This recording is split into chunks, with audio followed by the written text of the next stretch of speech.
नमस्ते दोस्तों, राधे राधे। कैसे हो आप सभी। हम आपको सुना रहे हैं वामन द्वादशी की व्रत कथा और इसकी पूजा विधि भी बताएंगे।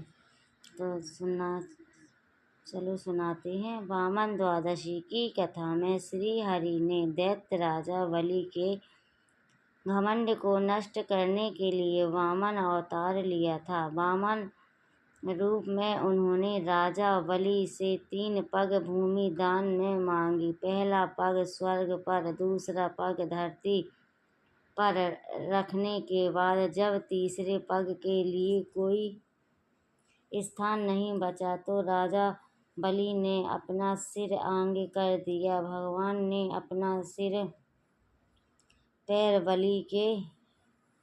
बलि के सिर पर रखा और बलि को पाताल लोक का स्वामी बनाकर देवताओं को स्वर्ग वापस दिलाया। सतयुग में दैत्य राजा बलि इंद्र को हराकर स्वर्ग पर कब्जा कर लेते हैं और देवताओं को त्रास देने लगते हैं। इंद्र और देवताओं की विनती पर भगवान विष्णु माता अदिति के गर्भ से वामन अवतार लेते हैं। वामन रूप में भगवान विष्णु राजा बलि के यज्ञ स्थल पर भिक्षा मांगने पहुँचते। बलि अपने वचन पर अड़िग रहते हुए वामन देव को 3 पग भूमि दान करने को तैयार हो जाते हैं। वामन भगवान अपना विशाल रूप धारण करते हैं और एक पग में स्वर्ग, दूसरे पग में पृथ्वी का नाप लेते हैं। तीसरा पग रखने के लिए कोई स्थान नहीं मिलने पर राजा बलि स्वयं अपना सिर भगवान के आगे रख देते हैं।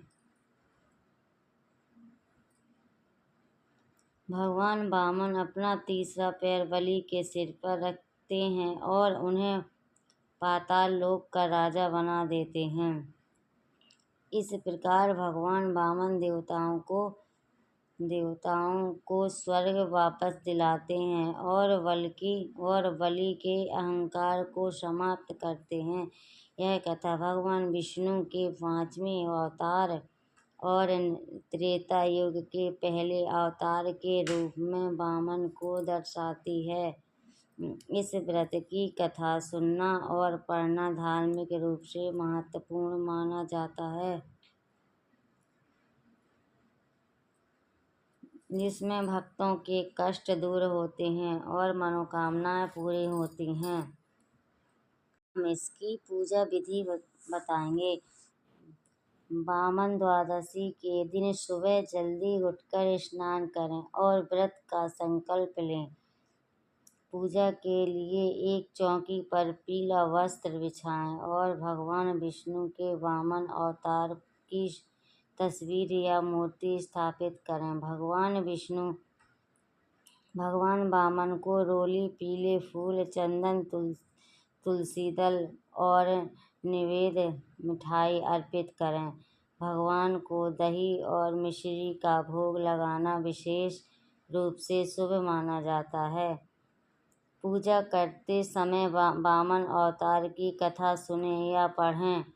साथ ही भगवान विष्णु के मंत्रों का जाप करें, जैसे कि ओम नमो भगवते वासुदेवाय नमः, ओम वामनाय नमः। धूप दीप जलाकर भगवान वामन की आरती करें और प्रसाद बांटें। इस दिन जरूरतमंदों को भोजन कराने और सामर्थ्य अनुसार दान करने का भी महत्व है।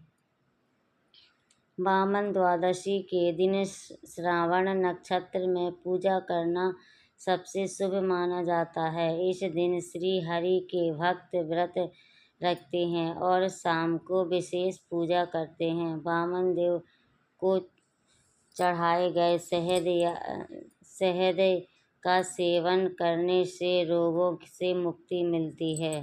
हम द्वादशी का अर्थ समझाएंगे। द्वादश का अर्थ है 12 और तिथि का अर्थ है दिन, इसलिए द्वादशी का सीधा अर्थ है 12वां दिन। यह हिंदू पंचांग के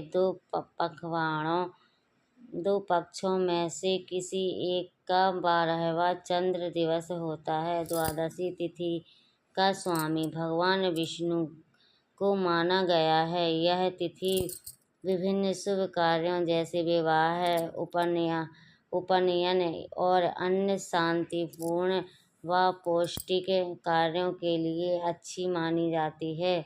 एकादशी व्रत करने वाले लोग द्वादशी के दिन सूर्योदय के बाद उपवास तोड़ते हैं और इस दिन स्नान दान करने से पुण्य मिलता है। द्वादशी हिंदू चंद्र पंचांग में एक महत्वपूर्ण तिथियों में से एक है, जो भगवान विष्णु से जुड़ी हुई और विभिन्न शुभ कार्यों व धार्मिक अनुष्ठानों के लिए